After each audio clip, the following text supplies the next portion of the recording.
हा केलं. नमस्कार मित्रांनो,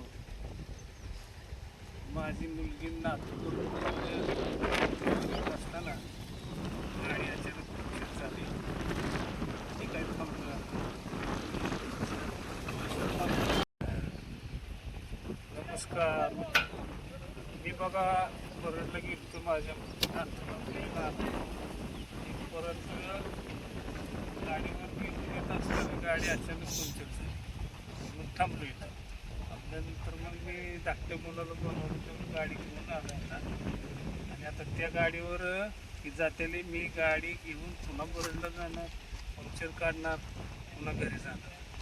तर बघा कधी काय गाडीचं सांगता येत नाही. कधी घोटाळा होईल, काय होईल, पंक्चर होईल, आवाज होईल, गाडीचं काय ब्रेक तुटेल, काय सांगता येत नाही.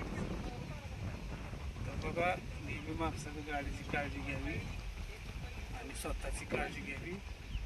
धन्यवाद. करू का स्टार्ट?